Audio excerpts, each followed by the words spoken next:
Your Dog's Friend is a nonprofit 501c3 whose mission is to help keep dogs out of shelters by educating and supporting their humans. We promote positive method of training and behavior modification through stress-free methods. As part of that mission, we offer free webinars like the one you're about to watch. Subjects range from dog behavior, stress-free training, and other tools to help you understand your relationship with your dog. If you like the webinar, be sure to give us a thumbs up. Click the notification bell and subscribe to our channel. By subscribing, you'll be notified when future videos are posted. Now enjoy the webinar. Welcome to Your Dog's Friend Saturday webinar. Our topic is simple enrichment solutions for behavior challenges. Our speaker today is Kayleigh Sullivan.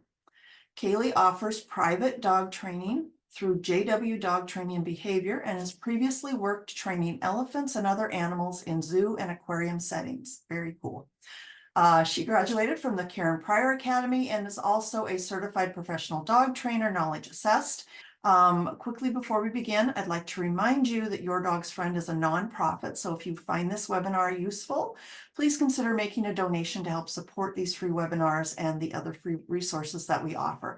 If you would like to donate, you can visit our website at yourdogsfriend.org and click on the donate button in the upper right-hand corner. And let's get started on today's webinar. So I am going to sign off and over to you, Kayleigh, to get started. Okay. Great. So for those of you who are familiar with these webinars and show up frequently, I actually have a webinar about enrichment that was, I think it's like about a year, maybe a little bit more ago. So definitely go back to that if you want to learn sort of a little bit more about the basics of enrichment. This is going to be kind of a follow-up to that. There will be a little bit of overlap there just because I want to make sure that I don't want to be talking about enrichment without, making sure everyone knows what it is and why it's important. So there will be some overlap, but it is going to take a little bit of a different turn than my previous webinar. Okay, so like Carrie had mentioned, I do have a zoo, sanctuary, and aquarium background. As you can see, I've worked with a wide range of species, and now currently I'm working with dogs. So coming from a zoo and sanctuary setting, there's a heavy focus on enrichment, and we will get into that a little bit later. But as you can see, that's sort of a little bit more about my background. So today's agenda, we're going to go over what enrichment is, changing behavior using the trifecta, which we'll go over a little bit more later on, considering enrichment in your behavior change plan, and just go over a few common behavior issues and how enrichment can help address some of those. So what is enrichment? There are a few different terminologies for, descriptions of what enrichment is, but I really love Allie and Emily's description of what enrichment is, and it's from a book that I'm going to highlight at the end, and of course I don't have it with me right now. But they give a great description of enrichment, and basically what they say is that enrichment is learning what our dogs' needs are and then structuring an environment for them that allows them as much as feasible to meet those needs. And my definition is pretty simple. It's just allowing your dog the opportunity to be a dog. So here are some videos of enrichment that I found online. Again, these are mostly exotic animals because that's a lot of where my background is, and in working in a zoo or sanctuary setting with wild animals, it's really, really important that they're able to display species specific behaviors. So I do like to show these as examples. So we'll just watch some of these. This one's from Smithsonian.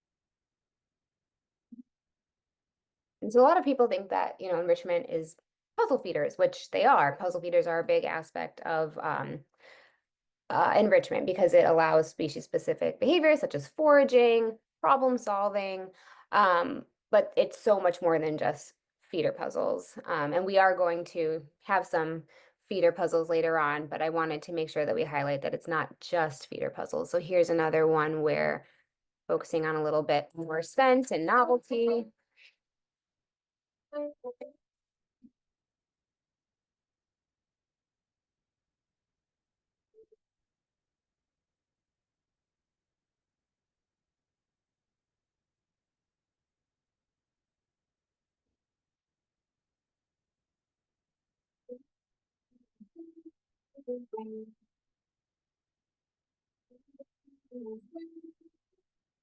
But I love that example because it shows them performing multiple behaviors. They're, interacting with each other. That enrichment sort of influencing a lot of play behavior. It's also they're investigating a novel texture, a novel smell. They're shredding it. So I really love that as an example because it is highlighting many behaviors with just the use of introducing one thing. And this one, I love this example too, in terms of species typical behaviors, because if anyone who's gone camping knows how, and they've ever had a raccoon go through their campgrounds, you know that they love to use their hands and they forage through investigating things tactily and manipulating objects. So I really love this example because you can see them doing just that.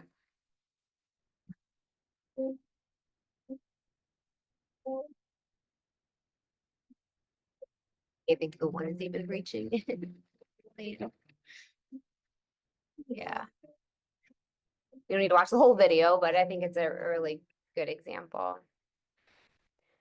So why enrichment matters? It matters for a few reasons. It improves an animal's physical and physiological health. It increases the repertoire of species-specific behaviors. It reduces the frequency of abnormal and unwanted behaviors, which we're going to focus a little bit more on today. It increases positive utilization of the environment, and it increases the individual's ability to cope with the challenges of living in captivity. And I want to highlight that our dogs are technically animals living in captivity, right? They're not living out freely in the world like a stray dog. They are in our homes, and our homes are built for humans to thrive, not necessarily for dogs. So they need us basically for everything for them. If they're going to display it in a way that is conducive of living in a home environment. So we need to provide them the food that they eat. In terms of using the bathroom, we're lucky enough that dogs do prefer, if trained early, they do prefer substrate that is outside to go to the bathroom on. So that's really helpful for us. Obviously, if we didn't allow them to go outside, then they would be using the bathroom inside, and that wouldn't bode well for living in a home environment. Socialization opportunities, they need us for as well. Whether it's interacting with other dogs, obviously dogs are very social animals, so that can be not only with other species of the same type, but with humans as well. And even just running, you can't really run very far in a home setting, so we do have to give them that opportunity by providing that for them outside of the home environment, unless you have a really large house. So dog behaviors, I think that it's really important to know that all of these behaviors are normal, natural dog behaviors. And you can see some of them aren't necessarily behaviors that we would describe as desirable, but they are normal. So you see growling, biting, jumping, showing teeth, humping, all of these, digging, are all normal, natural dog behaviors. I think that's really important to keep that in perspective when talking about enrichment. So these are some good examples of species-specific behaviors. I feel like when it comes to dogs, we know that dogs are not wolves. So the closest you're going to get to a wild dog is going to be your street dog, right? They have pretty much full agency outside. They can do and choose whatever they want to do out there. They don't rely on us to provide things for them. So this is just sort of highlighting what a wild dog would do.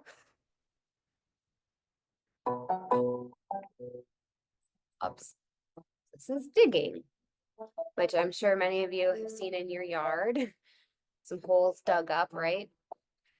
Not something we necessarily want in our yard to have holes everywhere, but it is a normal, natural dog behavior. And this is a way to provide it using enrichment. So it's not destroying your yard necessarily.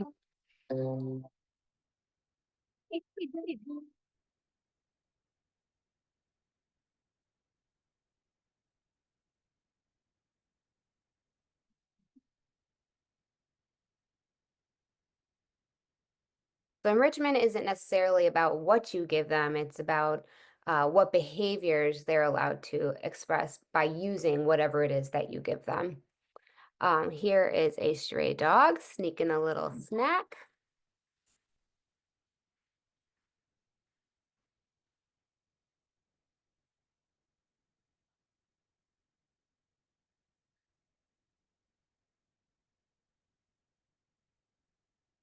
Checking to make sure the coast is clear.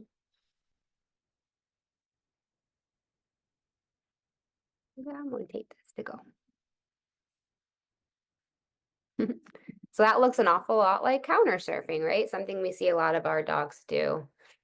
Because foraging is a normal, natural dog behavior. And here's how we can provide that.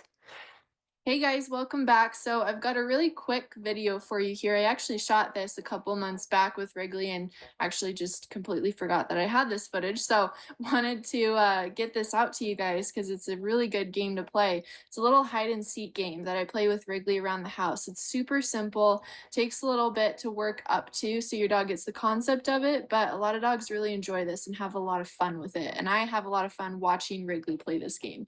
So I incorporate that go to place behavior. So Wrigley hangs out on her bed, kind of in a downstay. The go to place video I did film previous to this. You guys can go check it out to get that behavior with your dog. But I have her stay in one location. And while she's doing that, I go to hide the treat. Initially, I'm hiding it in very obvious places to her, things like that first one that she could clearly see where I put the treat. And then I'm slowly starting to hide it in more obscure type places that she has to use her nose really to sniff that treat out. So here she's really working for it. I have the volume muted on this because I had the stereo on in the background, but if you guys can hear this, her sniffer is going. She absolutely gets the concept of this game. She knows that there are treats that are hidden and she's supposed to find them. And because she's a dog, the most efficient way to do that is by using her nose. So this is her.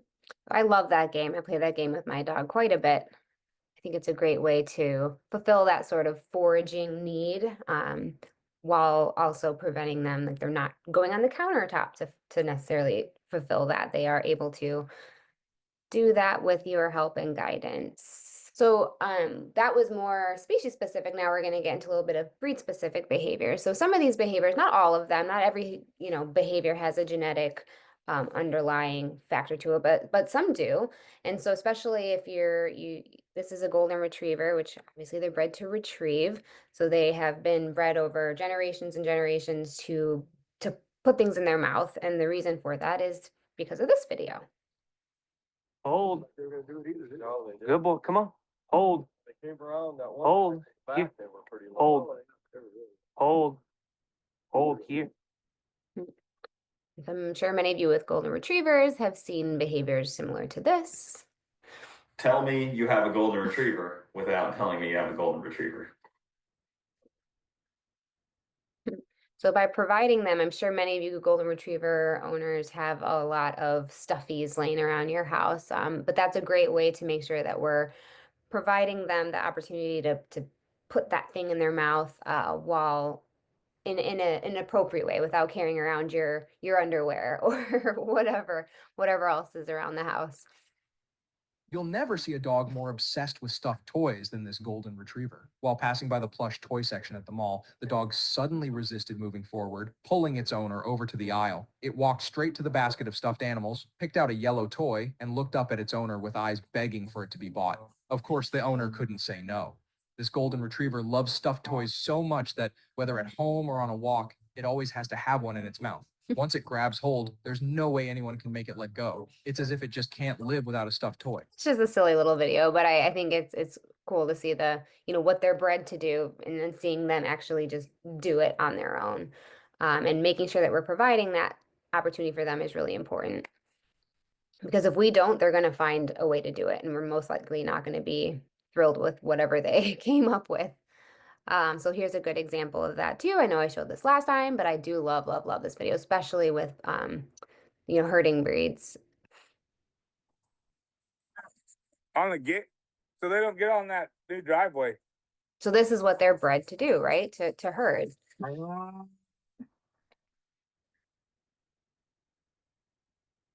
Walk up.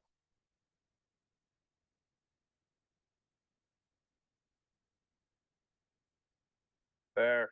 They're bred to manipulate the movement of large Your Kate. animals We. and There. to either make them move, make them stop, make them go left, make them Walk go up. right. So you can understand when you are in a city environment and they see cars go by, how that can be really frustrating for them. Because it's that internal drive to move the things. And when they're on leash, they can't.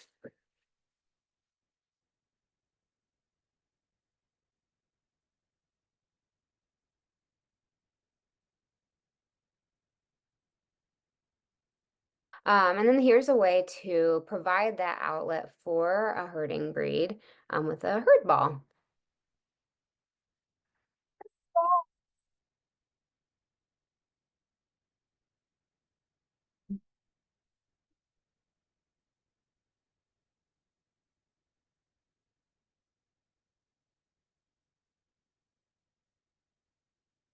Okay, and these are basically different enrichment categories, which you can break them down even more.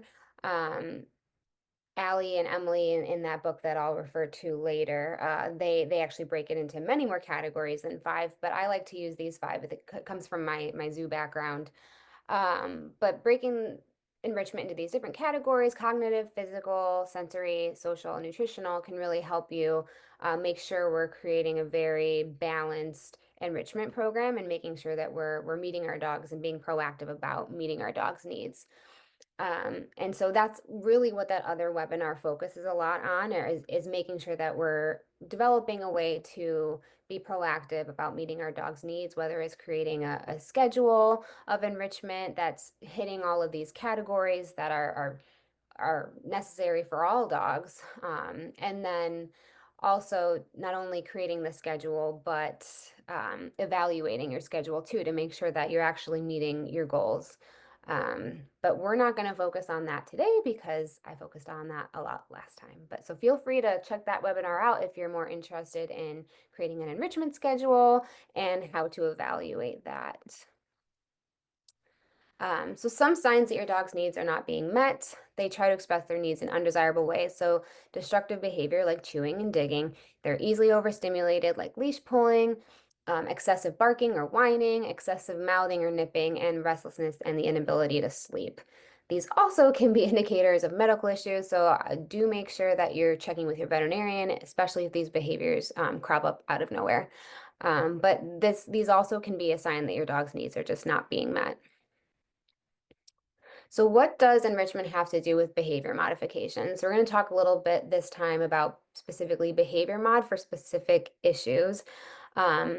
When it comes to meeting your dog's needs, that's something you want to do before you, encounter a stimulus that might need behavior modification. And so that is more about that topic, and this topic is going to be more about those specific issues and how we can sort of brainstorm different ways to promote positive behavioral patterns. So behavioral problems often stem from a lack of environmental stimulation. Enrichment serves as a proactive behavior modification tool by promoting positive behavior patterns. So training and enrichment actually do share a lot of overlapping goals. They assist with learning new behavior patterns, they improve coping strategies, they increase mental stimulation, and they both decrease stress. So when it comes to changing behavior, I like to talk about these three things, the trifecta is what I like to call them. Definitely making sure we're addressing that physical health aspect, which that's more your veterinarian side than my side. So I'm not going to go into any of that really today, but that is a big factor with changing behavior, is making sure that they're physically healthy. And that involves nutrition, evaluation for pain, and just any other underlying health issues. The other two parts of this trifecta, the bottom corners, it's going to be management and enrichment. So they both sort of work together to create the same goal. So management is focused a lot more on preventing the rehearsal of behaviors in a specific context by altering the environment. There's actually a really, really great webinar by Juliana from JW Dog Training that's on management. And she also has a book as well called Manage It, which I'll show you guys later on as well. So when you're talking about management, that is a very specific piece to behavior change, but also enrichment. So while with management, you're preventing the rehearsal of behaviors, with enrichment, you're actually encouraging the rehearsal of behaviors in a specific context by altering the environment. And you're also addressing the animal's needs as well. So training alone can be less effective in changing behavior if one of these pieces is missing. So, you could be training and doing all of that work, but if the physical health is in decline, you might not see that, you're making a whole lot, you might be seeing your wheels spinning. So definitely working with a veterinarian can help a lot with that. And same with management and enrichment. You could be doing a lot of training, but if you're not managing the environment, or you're not, making sure that they're not going over threshold, then, you're not going to make much progress. And same with enrichment as well. Sometimes just addressing these three things can be enough to resolve your behavior issue without even training alone. So that's why I don't even have training in my trifecta, because sometimes if you're just addressing the physical health, you're using management and enrichment, you might not even have to train. I'm not saying you don't have to train, but sometimes you might find that just by addressing these three things, you can get that behavior change you're looking for.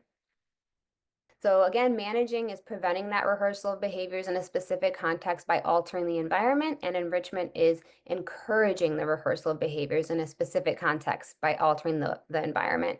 So here's a little video that I took of my guy, he was an adolescent and he was getting into a little bit of trouble. And so I got this video to highlight what I did.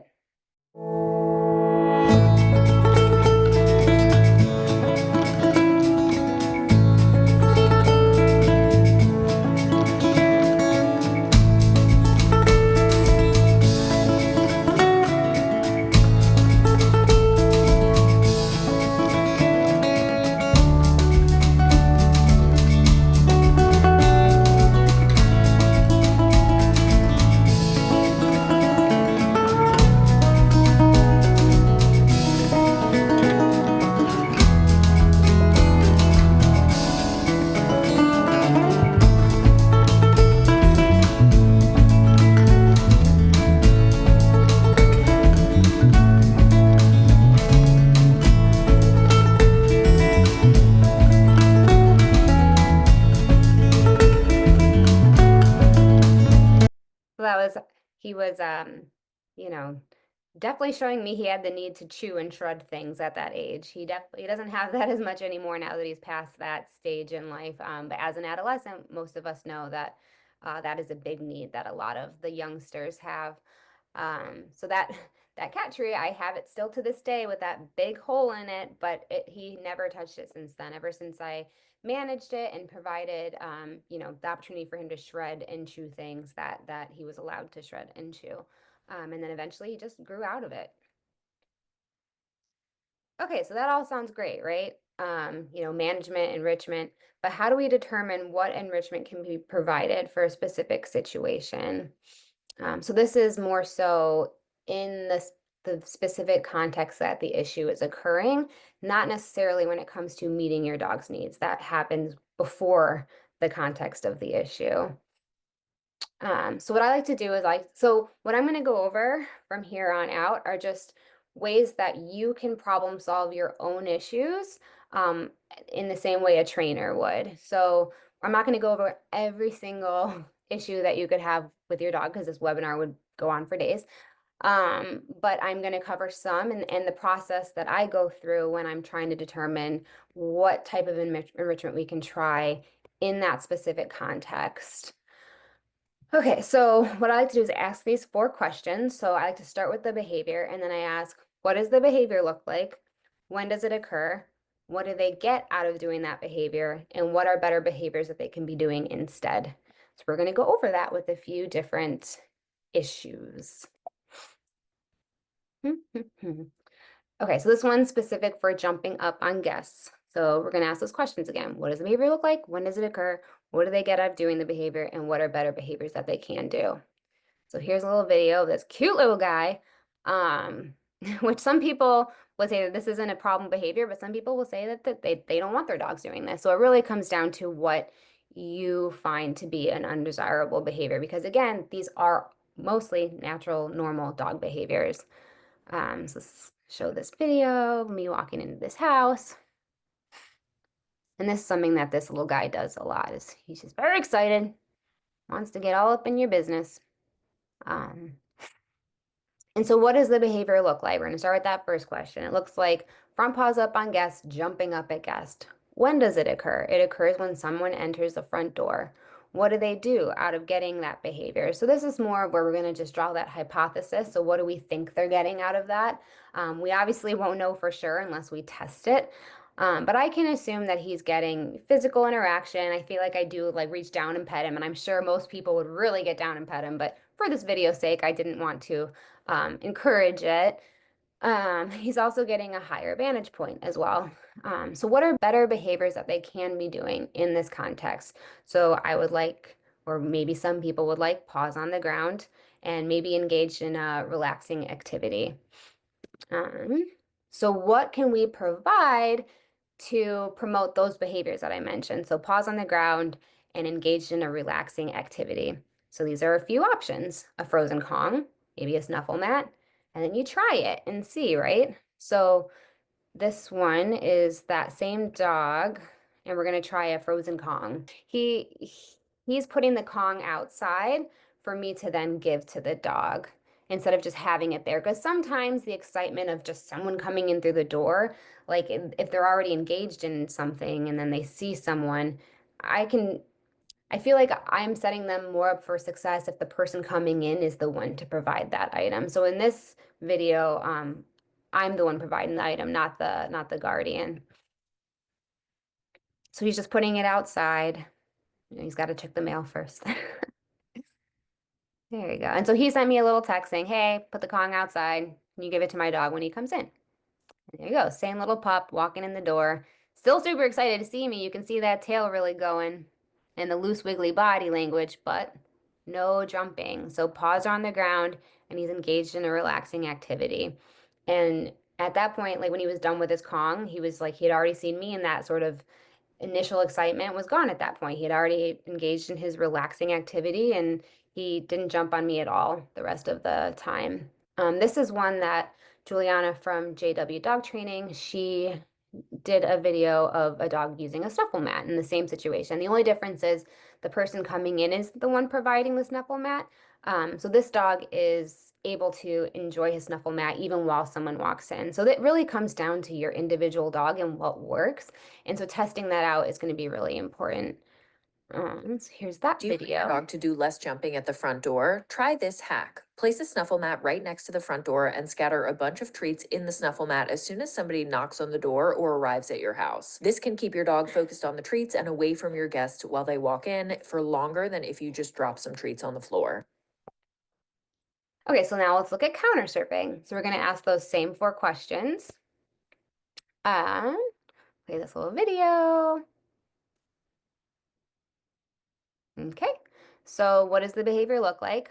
Front paws up on counter, nose sniffing towards food.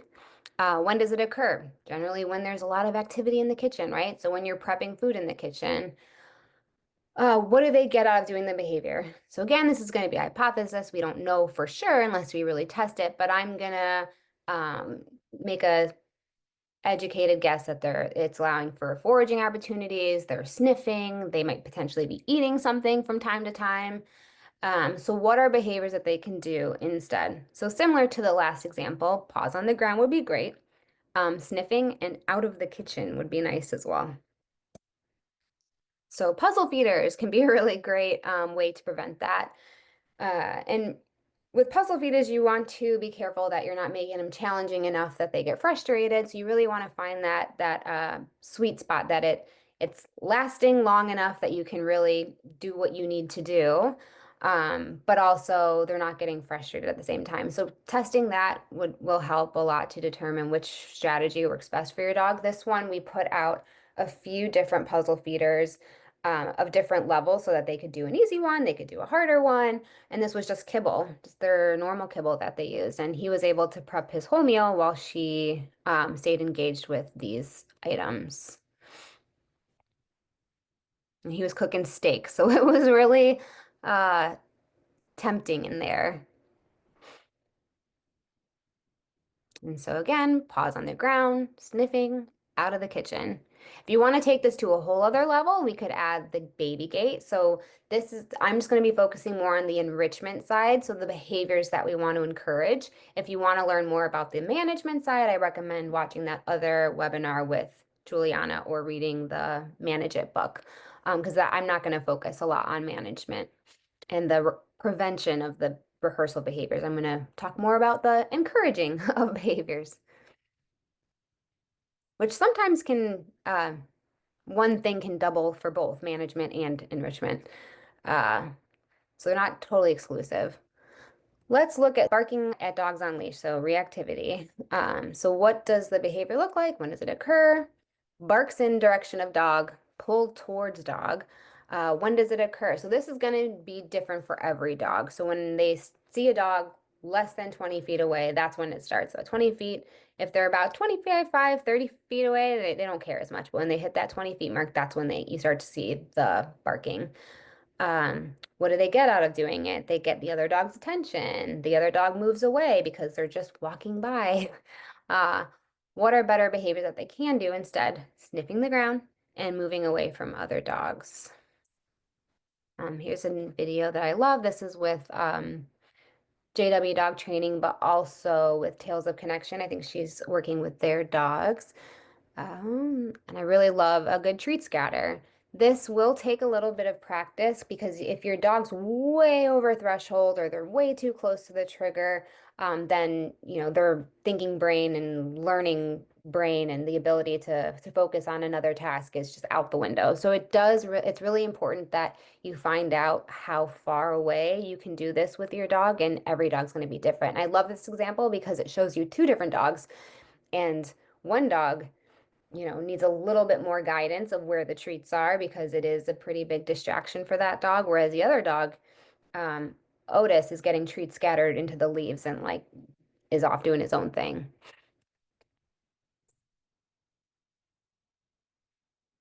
This is an example of using a treat scatter in the moment to prevent a reaction from this small brown dog.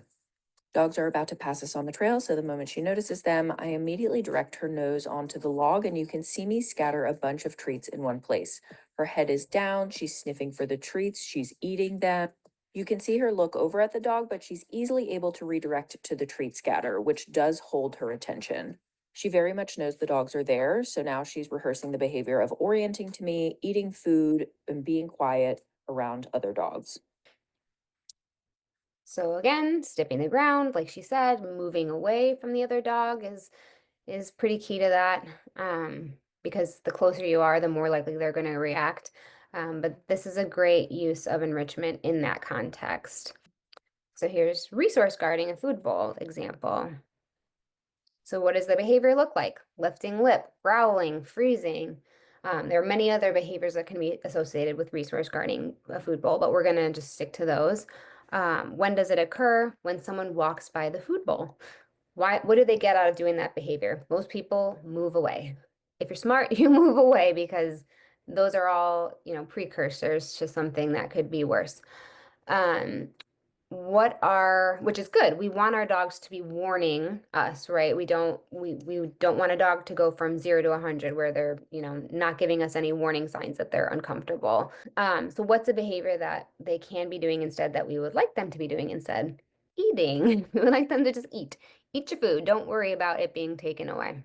So what can we do to promote that, to promote the behavior of eating? We can provide a safe space for them. So knowing resource guarding and what the fear of that is having their food taken away or having their valuable resource taken away. So what I'm assuming, again, I'd want to test it, but well, I don't necessarily want to test it. I'm going to just throw out a pretty good guess that they want people to move away. That's what a lot of those behaviors are. They're distance increasing behaviors.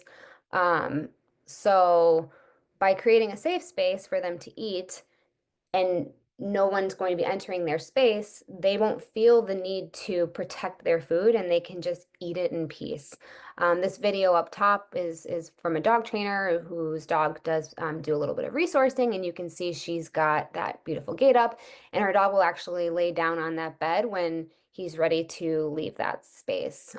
When you think about where a lot of people have their dog bowl stationed, they're generally in the kitchen area, right? Which is probably the highest traffic area of the household is the kitchen. And people are going in and out, getting water, doing dishes, making coffee, cooking. So having your food bowl, now for some dogs, it's not an issue, but if your dog does have a resource guarding issue or they do show signs that they're, even just eating their food quickly, that they don't feel fully safe, that their food's not going to be taken away. So by creating that safe space just tucked in somewhere where they can, go in freely, eat their food and not have to worry about it being taken away, that can help promote eating and discourage, those distance increasing behaviors.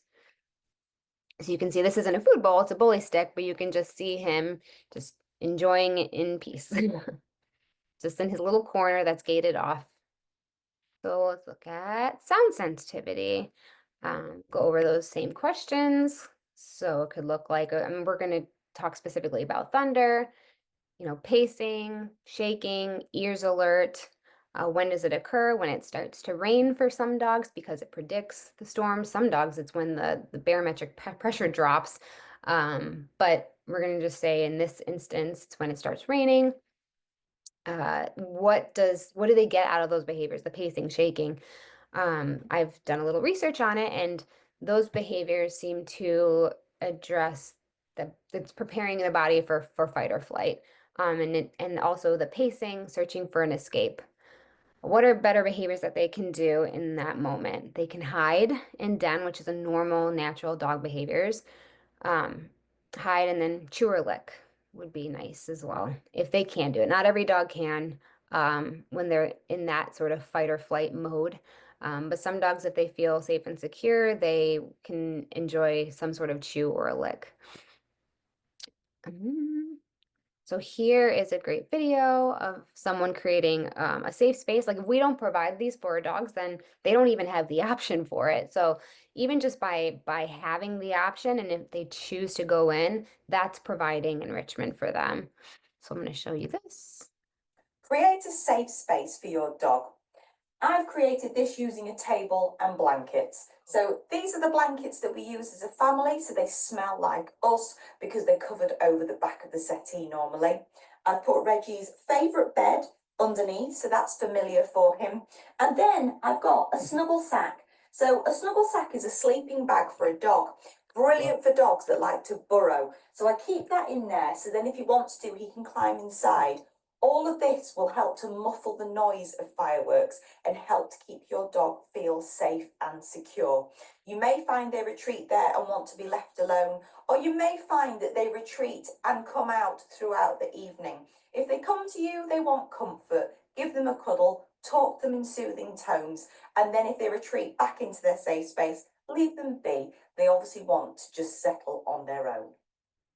So I love that. She provides multiple things, not only the crate and that sort of more denning spot, but also the snuggle blanket that she had, I thought was a really great idea. I also really love adding white noise machines to help buffer that sound. And also there are a lot of studies done for shelter dogs that classical music and even an audiobook can really help to reduce stress in dogs. So having both a white noise machine and a classical music machine or audiobook can really help with creating that safe space for your dog. I love this video and I know it's not realistic for everyone to be able to do. I know I can't, so I have to go more of the crate or creating uh, I like I personally use the crate idea because I don't have this, but if you do happen to have an extra closet or an extra like bathroom that you could use, I love this idea. Okay. You want a little bit of ice cream, buddy? Do you think this could work, buddy? Think we could do something with it?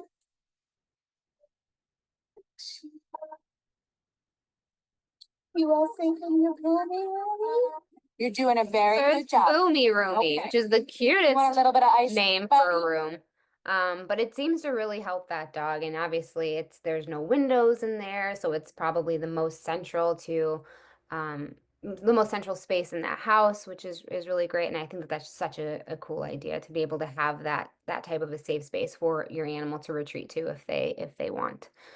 So just in general, so those are sort of those how I would go about addressing most issues is I want to just ask those questions and try and figure out what can I provide or how can I create a space that can promote those behaviors that I want.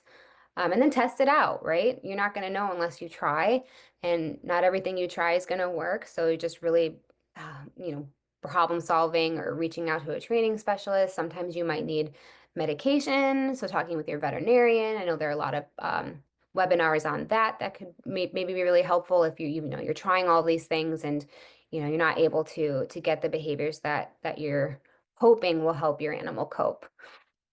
When it comes to reducing stress, I will say there's not as much research as that we would like there to be. A lot of this is going to be more anecdotal. There is some stuff out there that I have referenced at the bottom, but a lot of this is just knowing dog body language. And if you see a dog chewing on something, you can see their soft eyes, you can see their whole body relax. It's like they're like a little kid sucking on a pacifier.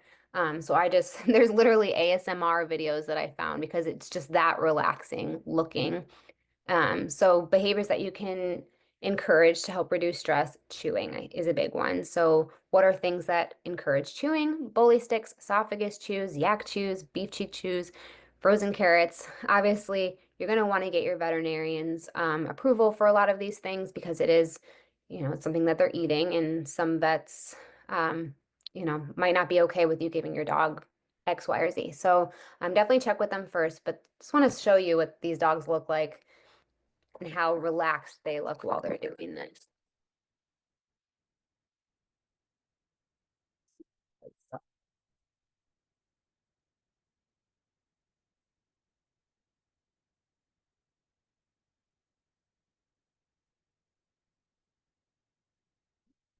This is a raw bone. And make sure you're checking with your vet before doing any of this.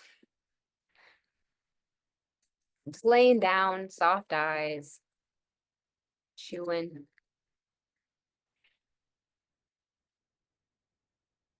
So licking is another one that we would want to promote, and that could be a licky bowl or mat, a Kong, like in that one video that I showed. But again, like this, I feel like a Kong, you can totally see that. Eyes soft, face soft.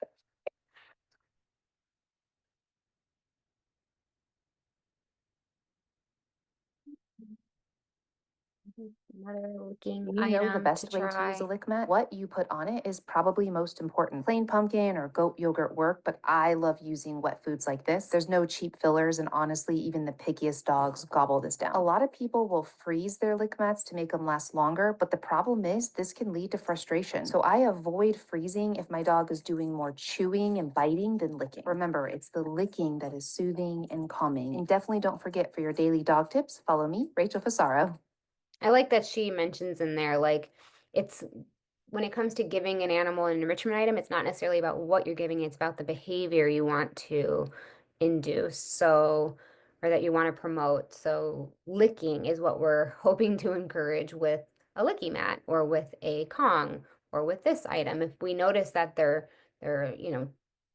biting at it or chewing at it, or they're the behaviors that we're seeing we're not getting out of it, then what can we do to change it? And this is where the evaluating part comes into play to encourage the behavior that we want. So in the instance for her and her dog, she found that freezing it actually seemed to lead to frustration, or behaviors that she's labeling as frustration based.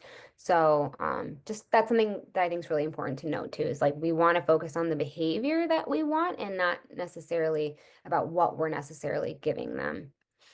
Here's another one I Here's a thought was a super cool easy dog idea. enrichment idea for you to try. This one's Y'all know I frozen. love dog enrichment. This is actually my first time trying a stuffed So this is both trachea. I chewing was and really licking. cool and thought that I could just cut this in half, but I was very wrong. It was also a little messy, so be forewarned. The store that I got mine only had this size, so that's why I had to struggle a bit, but that's okay. Today I am using Open Farms gently cooked dog food. This one is the turkey formula. You could also soak some kibble until it's mushy and put that in there, or even use canned food. Once you have filled it up with your dog food of choice, you can either give it as is or freeze it. I chose to freeze mine before giving it to Ryder just to make it a little bit more challenging. I didn't freeze it like completely overnight. I think I only froze it for like 2 to 3 hours. Then I gave it to him in his cage because, as you can imagine, something like this might be a little messy. Compared to other dog enrichment, I love that this one is completely edible. Regardless though, make sure to always supervise your dog and provide plenty of water.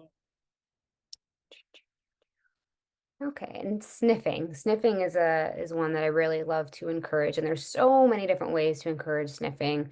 One of my favorites is a long line sniff walk. Like in this video, I will say when it comes to using a long line, there's a specific technique to do it without you can injure yourself if you have a long line and they just decide to take off and you have it wrapped around your wrist. So making sure that you're utilizing a long line in a safe way is really important. So there are plenty of really great videos out there. Just Google like long line safety. And I'm sure it'll come up in this video. She kind of talks about it a little bit too.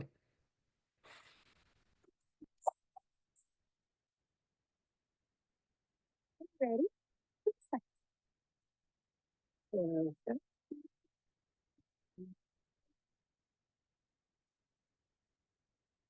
Here's the quick 6-meter leash that I have. Other than the Brahma waterproof ones. So it's that. Boy. Well, that's not good. What happened there, bud? You've got the main part of the leash. I handle just lightly in my hand. And then the slack is in the other hand. And as he slows down, I can just take up the slack. And then the other hand. I'm also moving this hand out and away. I take up the slack here. So that I then can kind of grab the excess. Do a wider shot for that too, so you can see it. This way, I'm just let him get a sniff on. He can be on a loose leash the whole time, which is just awesome. Of course, when he turns into Jace Bass from Jasper. So yeah, I feel like long line walks, if you are in a space that you can do that, and if there is some training that's involved with using a long line, especially in a like a city environment. But if you live in like a pretty quiet neighborhood, this can be a great way to just give your dog some more agency and more space to sniff around, which will help reduce stress in the long run. This is something that I love to do. My dog naturally took to, what I noticed is he would just, anything that smelled like me, he would search out for it. So I noticed, like, I put a stick down and he would just go for it. I'm like, oh, but you are finding my scent. So we just went with that. And this is a really great game that we do with him. And you could tell he loves it.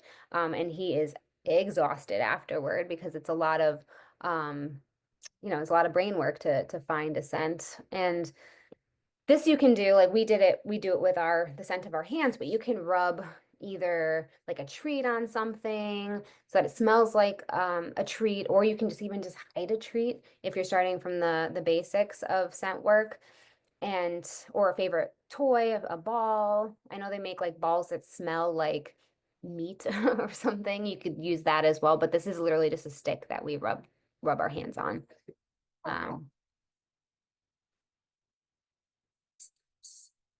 So we do some fake drops, so he doesn't know exactly where it is, so he's not using his sight to find it, and he's using his nose.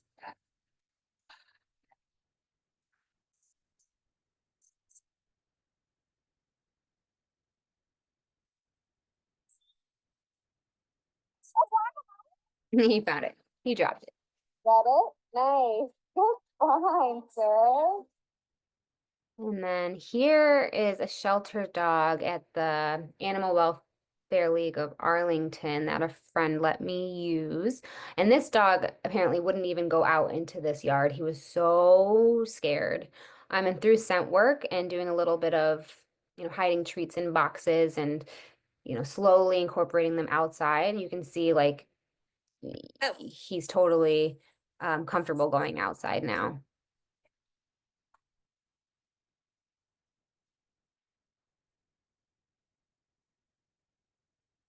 I think that they only had a treat in one box, but they're just still rewarding him for just investigating boxes. I think just that first one had a treat in it though. I'm not sure. But it's still just the act of sniffing and exploring that can really help boost their confidence and reduce stress in the long run. And this is Mabel. This is Kat, who also works for JW Dog Training. She did some nose work with her pup, and Mabel is very nervous of new spaces and new objects. So everything in this room is a little spooky to her, and you can see the change in her just behavior and her become more relaxed the further along she gets with nose work.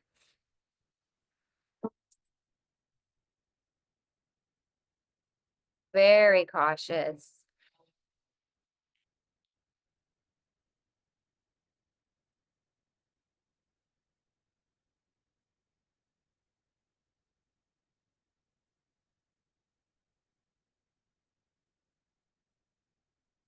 Slow moving, tense.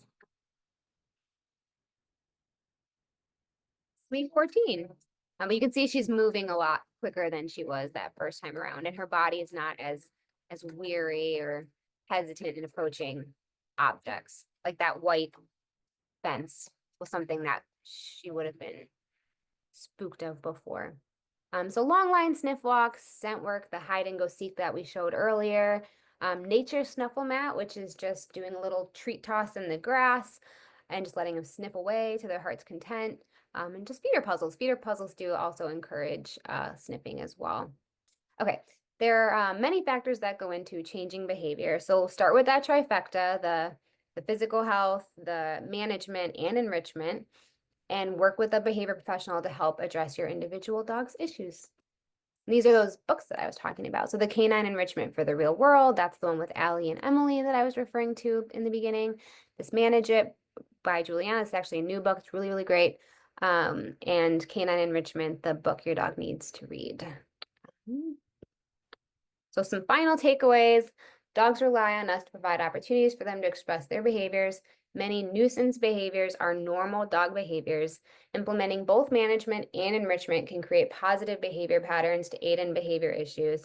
When addressing specific behavior issues and implementing enrichment, start with these questions. What does the behavior look like? When does it occur? What do they get out of doing it? And what are behaviors that they can do instead? And how can you promote them? And that's it.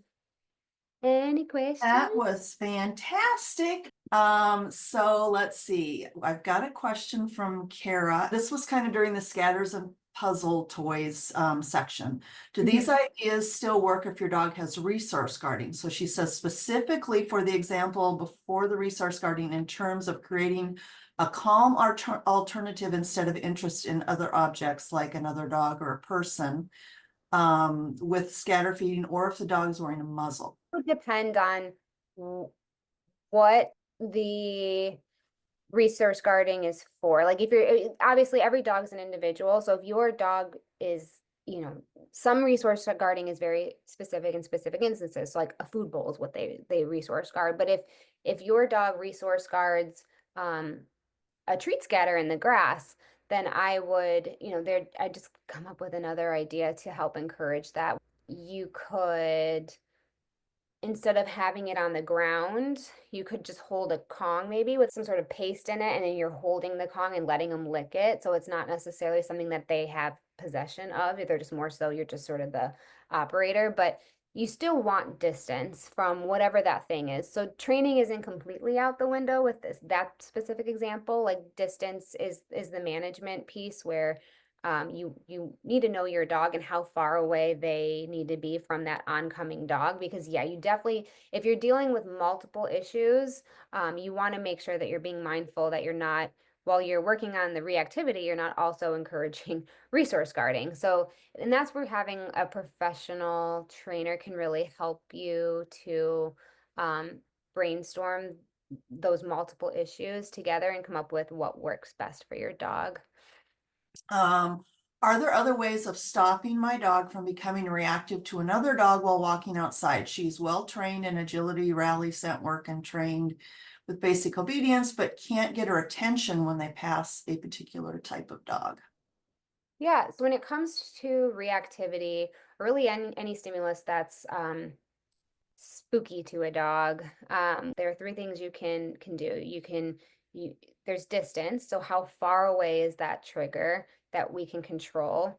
The intensity of the trigger, right? So if it's a little dog minding its own business, sniffing the ground, that's not as intense of a trigger as, say, a big husky with a curly tail with that really intense body language that's staring and potentially even reacting back at your dog. Like that's considered a very intense trigger. And then also the amount of time that they spend seeing a trigger either in that moment or throughout a period of time as well, including trigger stacking. So those are the three things you want to look at when you're considering triggers and what to do in that situation. And knowing, you know, that by increasing distance, by, you know, some things you can't control, like you're not going to be able to control the intensity of the dog, right? The dog is what it is. So in that situation, you're gonna want to get distance. And then also, if you already passed one dog, maybe it's time to head home because you don't want to build up that trigger stacking. So that's really where more so the training piece comes into working with reactivity. And again, working with a trainer can really help fine tune that for you. But once you determine, okay, you know, I know my dog, that person, and that's why you see that Juliana is with those dogs off the beaten path, right? She's not staying on the trail, giving them those treats, doing the scatter feed. She went quite a bit away. She's probably, I want to say, 10, 15 feet away from those dogs passing by, because she knows that historically, that's the distance where her dogs can engage in that enriching activity, which is the scatter feeding in that moment. So really being like proactive about that and knowing your dog and knowing, you know, when it's time to just, nope, we're going to turn around and get out of there. Or, you know, this is a good enough distance. My dog can do X, Y. They can do this activity at this distance away, can really help with setting your dog up for success. And then the more often, you know, you're able to get those successes in where they're at that distance away and they're able to engage in that enrichment activity, the more rewarding that activity becomes, as opposed to reacting at the other dog. So you might be able to, over a period of time of having so many successes in and building up that reinforcement history of, you know, doing the scatter feeding, you could slowly start to reduce that distance as your dog's successful. Hope that makes sense. Yes, excellent. And just a reminder, if you guys check out the Your Dog's Friend YouTube page, if you look on playlists, we have separated or categorized webinars by topic, and there is an entire playlist on reactivity. One of them includes a entire webinar on how to pass other dogs, which was it had some really excellent information in it. So be sure to check that out. And if you're in the area, Joyce at Your Dog's Friend teaches a really great class that I actually took with my dog on passing dogs. So if you're in the area, I highly recommend checking out Joyce's, I think it's called Passing Dogs class. Okay, excellent, excellent. So let's see, while I'm waiting for other questions to come in, I have a couple that I get a lot from my own clients. And one of them is the standard, I've tried puzzles with my dog, but he's too quick and too smart with them. He just tips it over and dumps out all the treats and then he's done with it. So how would you go about explaining or helping with that, with an enrichment activity with that type of situation? I guess it would come down to what that item was and just problem solving different ways to slow it down. So whether that's if it's something that you could open up and you can put some paper in there to help slow down the food from coming out. Again, we don't want to have the dog be frustrated. So sometimes that's okay to just start with something that is quick and that they can get those easy successes out of. But then over time, you can make it progressively harder and harder by adding some sort of obstacle in it. I'm not quite sure. I'd have to know what that item is to help problem solve how to make it a little bit more challenging. You could put it in a box and have them, go through the box to get the item.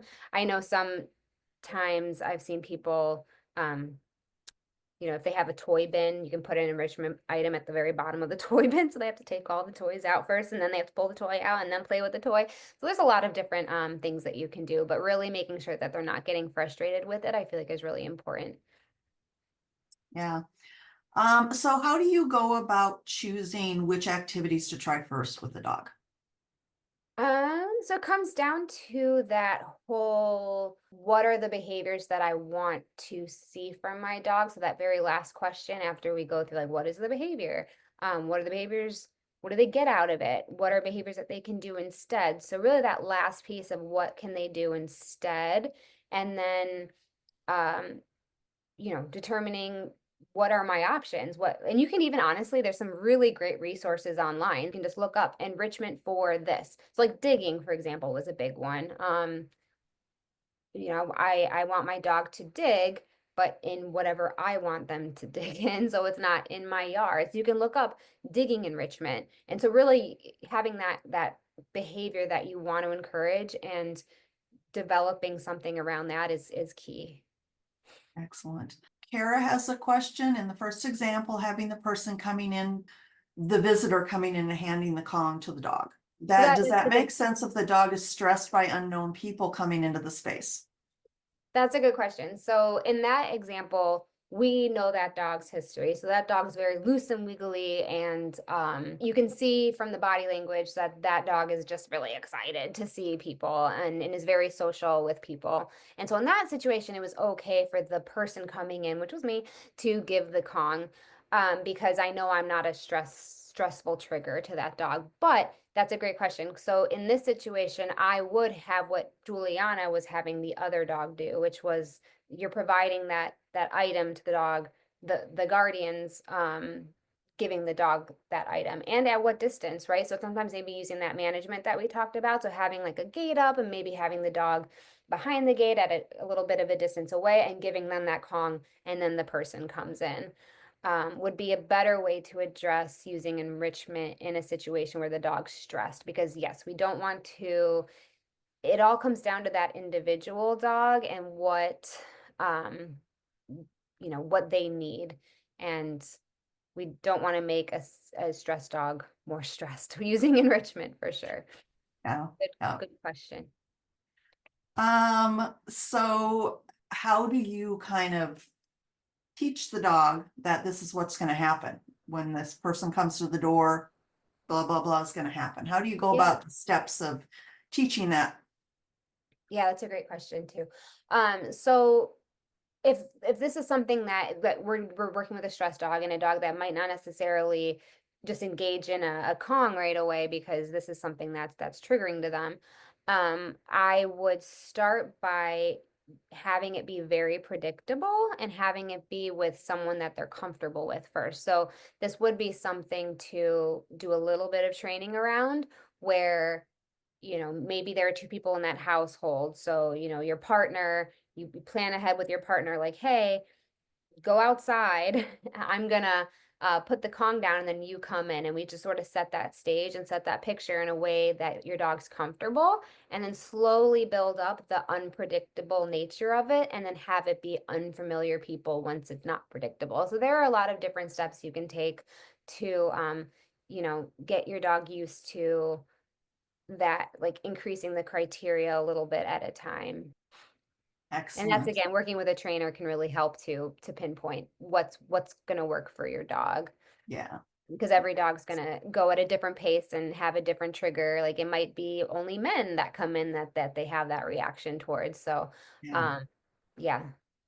There are times when my dog is on a walk with me outside and something just sets him off. I don't know what he sees, hears, or if anything at all, but he doesn't calm down or stop, and I don't know how to help him. Seems like an anxious behavior. I'm trying rescue remedy and Chinese herbs with a holistic vet. Not sure if I'm working against his DNA, being primarily Norwegian elk hound and cattle dog. Yeah. Well, cattle dogs are very, in tune to their environment, that's for sure. So I would just, take note of the body language. So there's definitely behavior doesn't occur out of nowhere. We just might not necessarily be able to perceive what it is necessarily. So in that situation, I would be curious to see like what you can provide to encourage him to not, I'm not quite sure what the behaviors are that he's doing when you say he doesn't calm down or stop. So I'd be curious to know what those behaviors look like. Is he, frantically scanning the environment, pulling, like what exactly does that look like? And what can we provide to encourage not that? So sniffing the ground, for example. So if you do is hypervigilant, yes, scanning and barking. So I'd be curious if you had a handful of treats, brought it to his nose so he could smell and get engaged with what you have, and then you just scatter it in some grass. Could you help to prevent that hypervigilance and just sort of bring him down? Obviously working, that's not something you're gonna be able to do an entire walk, is just scatter, scatter, scatter, but it would be, I'd be curious to see what you can do to promote behaviors to help him focus on sniffing and those behaviors that we want to encourage. So sniffing, exploring, maybe doing scent work with him would be something that would be really helpful. Obviously working with a trainer, potentially even a veterinary behaviorist, if it's something that you can't get him to, if he can't, eat food or focus on you, I'd be curious, like maybe just suspending walks and just sort of getting him into a new behavior pattern. If you have a yard, that would be really great because then you can, there's a lot you can do, but I would be curious to see what you can promote. Have you tried doing like scatter feeding, or will he take food when he's outside, or is he just like nah? So I mean that's good. You have a starting. He'll at least eat. Some dogs won't. They're so obsessed with the environment that they won't even eat food. So the fact that he will eat is great. So that at least gives you something to start with, and just sort of really just encouraging. Maybe you're not necessarily going very far in your walks. You're just sort of staying in that little, just right outside your house for a little bit and just doing some scatter feeding, making sure he goes to the bathroom. But if you don't want him to keep rehearsing this scanning, barking, hypervigilance, so I wouldn't keep continuing on with the walk because he's clearly getting something out of that, out of those behaviors. Yeah, and like Kayleigh said, working with a professional, and if you don't have someone in your area, your dog's friend, if you're in the DC region, as in-person classes for reactivity and even pattern games, as well as online courses in both of those. So check out yourdogsfriend.org for some more information on that as well. Oh, also extreme high prey drive. Yeah. So Yeah.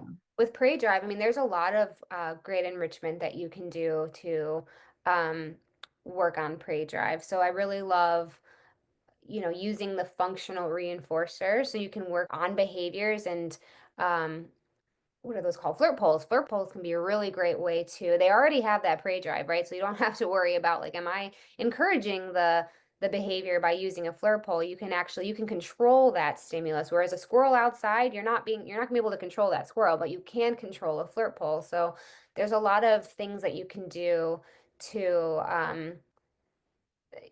work with your dog through prey drive when it comes to using a flirt pole. So you can ask for a sit, you can ask for a down, and once they do those behaviors, then you can play with the flirt pole. So you can make accessing that reinforcer of playing with a a squirrel or a fake squirrel, you can use that to help build behaviors that, to make sure that they're able to follow cues and to, um, you know, be in that more thinking brain and not have their brain completely shut off when they see a squirrel or whatever it is they like to chase.